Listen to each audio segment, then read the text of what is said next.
Maths में हम mostly जो कैलकुलेशंस करते हैं वो सर्टन होती हैं, यानी यकीनी। जैसे अगर हम 1 और 1 को ऐड करें तो आंसर हमेशा 2 आएगा। इसी तरह 2 और 3 को मल्टीप्लाई करें तो आंसर हमेशा 6 आएगा। मगर हकीकी ज़िंदगी में चीज़ें इतनी प्रिडिक्टेबल नहीं होती हैं। मिसाल के तौर पे कॉइन का टॉस, हम प्रिडिक्ट नहीं कर सकते कि हेड आएगा या टेल आएगा, यानी इसको अनप्रिडिक्टेबल कह लें या फिर रैंडम। लेकिन एक बात हमें मालूम है कि हेड आने का चांस भी उतना ही है जितना टेल आने का, यानी जस्ट एज लाइकली, यानी प्रोबेबिलिटी ऑफ एन इवेंट। ये एक वैल्यू होती है कि कितना लाइकली है कि कोई इवेंट होगा। अगर हम बहुत बार कॉइन फ्लिप करें तो तकरीबन half of the time head आएगा और half of the time tail आएगा, यानी प्रोबेबिलिटी ऑफ फ्लिपिंग हेड क्या होगी 1/2, और प्रोबेबिलिटी ऑफ फ्लिपिंग टेल क्या होगी, वो भी 1/2 होगी, या हाफ कह लें। इसको थोड़ा डिटेल में देखते हैं, जिसके लिए ये है प्रोबेबिलिटी लाइन, जो कि एक नंबर लाइन है 0 से 1 तक। प्रोबेबिलिटी ऑफ 0 का मतलब है कि ये इवेंट नहीं होगा, इट इज़ इम्पॉसिबल। और प्रोबेबिलिटी ऑफ 1 का मतलब है कि ये इवेंट लाजमन होगा, यकीनी होगा, डेफिनेटली होगा, इट इज़ सर्टन। इसीलिए प्रोबेबिलिटी लाइन सिर्फ 0 से 1 तक होती है। इम्पॉसिबल से कम नहीं हो सकती और सर्टन से ज़्यादा नहीं हो सकती। और प्रोबेबिलिटी ऑफ 1/2, जैसा कि कॉइन टॉस में होता है, का मतलब है इवेंट होने का चांस उतना ही लाइकली है जितना कि ना होने का, as likely as not. Probability less than 1/2 का मतलब है इट इज़ अनलाइकली, और प्रोबेबिलिटी ग्रेटर देन 1/2 का मतलब है कि इट इज़ लाइकली कि ये इवेंट होगा। इसी तरह प्रोबेबिलिटीज़ को डेसिमल और फ्रैक्शंस में भी लिखा जाता है। प्रोबेबिलिटी ऑफ 0 का मतलब है 0% चांस है होने का, और हाफ का मतलब है 50% चांस है होने का, और 1 का मतलब है 100% होने का चांस। अब ज़रा कॉइन से थोड़ी सी कॉम्प्लिकेटेड एग्जांपल देखते हैं, डाइस की। एक स्टैंडर्ड डाइस की 6 साइड्स होती हैं, जिसपे 1 से 6 तक नंबर होते हैं। अगर आप डाइस को रोल करें तो इनमें से किसी भी साइड के ऊपर आने का चांस उतना ही है जितना कि किसी दूसरी साइड का, यानी जस्ट एज लाइकली। बिल्कुल वैसी ही कंडीशन लग रही है जैसा कि कॉइन फ्लिप करने में थी। इसकी ईच साइड के ऊपर आने के चांस भी एक ही जितने थे, just as likely. Coin flip करने पे हेड आने की प्रोबेबिलिटी है 1/2। इसी तरह टेल आने की प्रोबेबिलिटी भी 1/2 है। दोनों को ऐड करें तो आंसर आता है 2/2, जो कि इक्वल है 1 के, यानी 100%। इसी तरह डाइस की हर साइड के आने की प्रोबेबिलिटी है 1/6।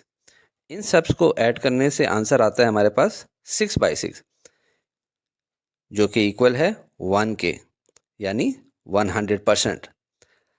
यानी अगर ऑल द पॉसिबल आउटकम्स को ऐड अप करें तो आंसर इक्वल होगा 1 के, यानी इट इज़ कन्फर्म कि एक ना एक ने तो आना ही आना है। अब एक स्पिनर की एग्जांपल देखते हैं। टोटल 8 सेक्टर्स हैं इसमें, जिनमें 2 येलो हैं, जबकि 3 सेक्टर्स ब्लू हैं और 3 पिंक हैं।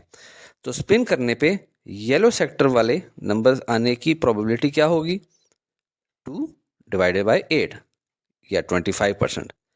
ये है प्रोबेबिलिटी ऑफ येलो सेक्टर्स। इस तरीके से हम प्रोबेबिलिटी ऑफ एनी इवेंट निकाल सकते हैं। आपने बस फ्रैक्शन बनानी है, जिसमें न्यूमरेटर होगा number of outcomes that satisfy your requirement, और डिनोमिनेटर होगा total number of possible outcomes. अब स्पिनर को दोबारा घुमाते हैं। अब नॉन येलो सेक्टर्स के आने की प्रोबेबिलिटी देखते हैं। टोटल 6 नॉन येलो सेक्टर्स हैं, जबकि टोटल सेक्टर्स कितने हैं, 8। तो प्रोबेबिलिटी बनी 75%। ये है probability of non yellow sectors. अब 3 मोस्ट क्वेश्चनड एग्जाम्पल्स को समझते हैं और फिर एक्सरसाइज की तरफ चलेंगे। अगर एक कॉइन को टॉस किया जाए तो हेड या टेल आने की प्रोबेबिलिटी क्या होगी। टोटल इवेंट्स कितने हैं, 2। हेड आ सकता है या टेल आ सकता है, लिहाजा प्रोबेबिलिटी ऑफ हेड होगी 1/2 और 50%। प्रोबेबिलिटी ऑफ टेल क्या होगी, वो भी 1/2 या 50%। अगर एक डाइस को रोल किया जाए तो इन 6 में से एक नंबर आएगा। क्या प्रोबेबिलिटी है कि 3 आएगा, इनमें सिर्फ एक ही 3 है, और टोटल इवेंट्स कितने हैं, 6। तो 3 आने की प्रोबेबिलिटी है 1/6। प्रोबेबिलिटी ऑफ ऑड नंबर्स क्या होगी? टोटल 3 ऑड नंबर्स हैं, टोटल नंबर 6 ही हैं, तो प्रोबेबिलिटी ऑफ ऑड नंबर्स होगी 3/6 या 50%। और लास्ट एग्जांपल है पैक ऑफ कार्ड्स की। ताश के पत्तों के सेट को पैक ऑफ कार्ड्स कहते हैं। इसमें टोटल 52 कार्ड्स होते हैं। अगर हम रैंडमली कोई कार्ड उठाएं तो क्या पॉसिबिलिटी कि हम जैक पिक करेंगे? देखते हैं। टोटल कितने जैक्स हैं इंटायर पैक में? Think logically. टोटल 4 जैक्स हैं, 1 इन ईच सूट। और टोटल नंबर ऑफ कार्ड्स कितने हैं? 52 कार्ड्स हैं।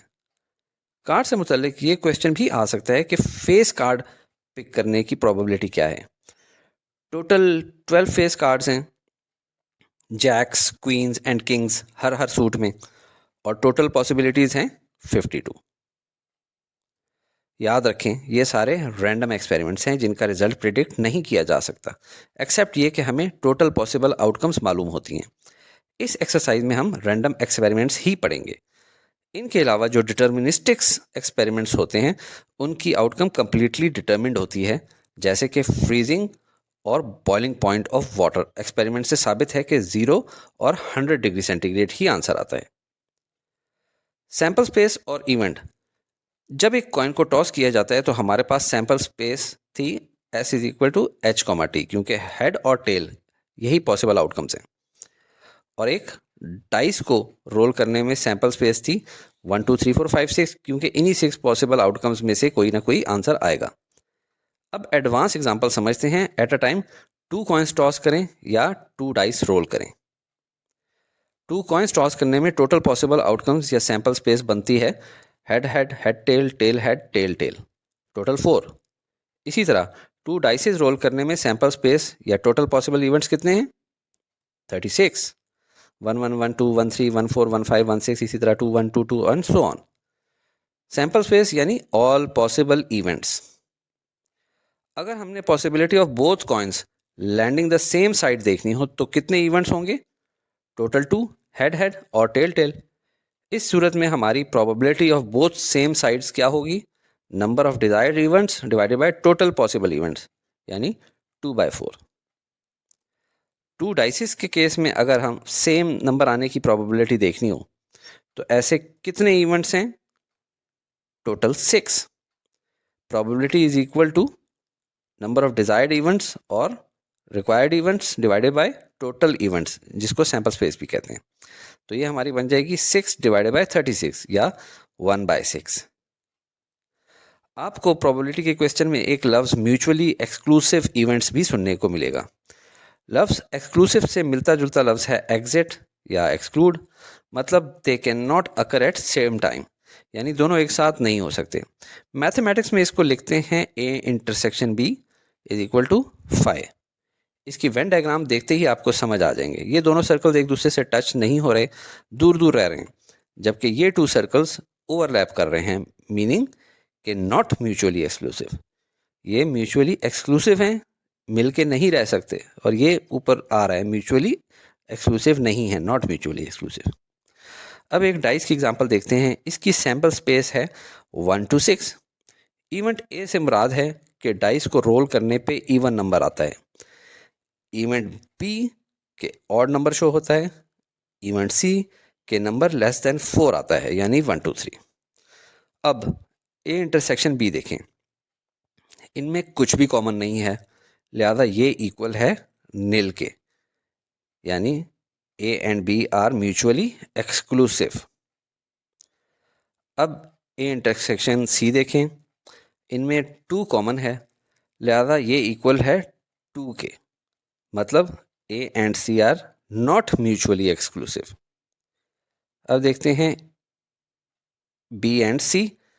इनमें 1 कॉमन है और 3 कॉमन है, लिहाजा ये इक्वल है 1, 3 के, मतलब B and C भी म्यूचुअली एक्सक्लूसिव नहीं है, नॉट म्यूचुअली एक्सक्लूसिव।